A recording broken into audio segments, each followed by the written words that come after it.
ஸ்ரீ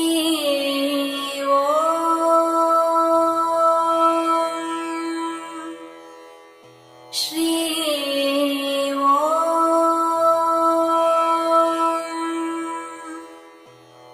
ஸ்ரீ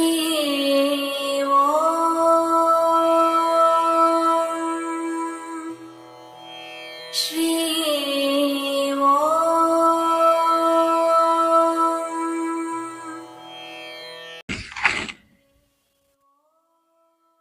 விஷயம். பரிகாரங்கள் செய்யலாமா, பலன் அளிக்குமா? இதற்கு விடை இரண்டு விதமாக சொல்லலாம். ஒன்று, பரிகாரங்கள் செய்யுங்கள், நிச்சயமாக பலன் அளிக்கும். பரிகாரங்கள் செய்ய வேண்டாம், பலன் அளிக்காது. இரண்டு விதமான விடைகள் இருக்கிறது. அவரவர் மனோபாவத்தை பொறுத்ததுதான். சரி, என்னை பொறுத்தவரை நான் என்ன நினைக்கின்றேன் என்பதை நான் உங்களுக்கு சொல்கின்றேன், சிறிய உதாரணத்துடன். இப்போது நாம் இருக்கின்றோம். பரிகாரங்கள் ஏன் செய்கின்றோம்? எனக்கு இந்த கஷ்டங்கள் இருக்கின்றது. ஏதோ ஒரு ஜோதிடரும் செல்கின்றோம். அவர் என்ன சொல்கின்றார்? இந்த கஷ்டங்கள் இருக்கின்றது, இந்த பரிகார செயலை நீங்கள் செய்தால் இந்த கஷ்டத்திலிருந்து நீங்கள் வெளிவரலாம் அல்லவா? ஆதலால் நாம் அந்த செயலை நாம் செய்கின்றோம். ஏன்? எனக்கு கஷ்டங்கள் இருக்கிறது, அந்த கஷ்டங்கள் போவதற்காக. இங்கே வாழ்க்கையை சற்று கவனிப்போம். ஒரு மனிதன் இருக்கின்றான், அவனிடம் பணம் இருக்கின்றது, செலவு செய்து கொண்டே இருக்கின்றான், கவலை இல்லை.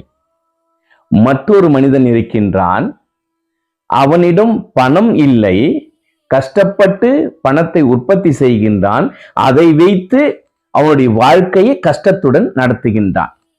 அவன் என்ன நினைக்கின்றான்? இந்த கஷ்டங்கள் போக வேண்டும். இப்போது எனக்கு ஒரு துக்கம் இருக்கின்றது, அந்த துக்கம் எனக்கு நீங்க வேண்டும். அதற்கு நான் என்ன செய்ய வேண்டும்? அதற்காக நான் என்ன செய்வான்? அவன் பணத்தை கடனாக பெற்றுக்கொள்வான். கடனாக பெற்ற பணத்தை அவன் என்ன செய்ய வேண்டும்? பார்த்து செலவு செய்வான். அதே நேரத்தில் அந்த கடன் கடனாக மட்டும்தான் இருக்குமே தவிர கடன் இல்லாமல் இருப்பது இல்லை.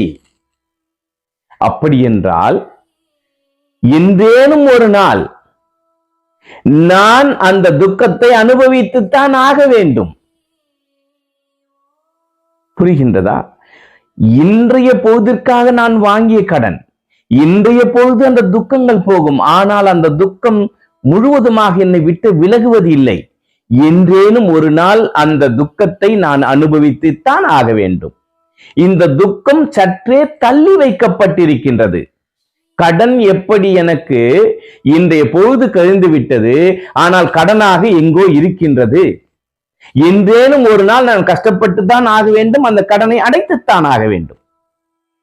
ஆதலால் இதைத்தான் பெரியவர்கள், எம் குரு போன்ற பெரியவர்கள் என்ன சொல்கின்றார்கள் என்றால், எந்த ஒரு துக்கமாக இருப்பினும் இறைவனிடம் விட்டுவிடு, இறைவனை நம்பு, அவனை சரணடை.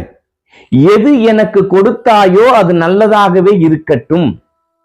எனக்கு இப்படித்தான் நீ வைத்திருக்கிறாய் என்றால் அது அப்படியே இருக்கட்டும் பகவானே என்று பகவானிடம் விட்டுவிட்டு சென்றுவிடு என்கின்றார்கள். ஏனென்றால் எங்கே துக்கங்கள் அதிகப்படியாக இருக்கின்றதோ, கேட்பதற்கு கடினம்தான், எங்கே துக்கங்கள் அதிகமாக இருக்கின்றதோ அங்கே இறைவன் இருக்கின்றான்.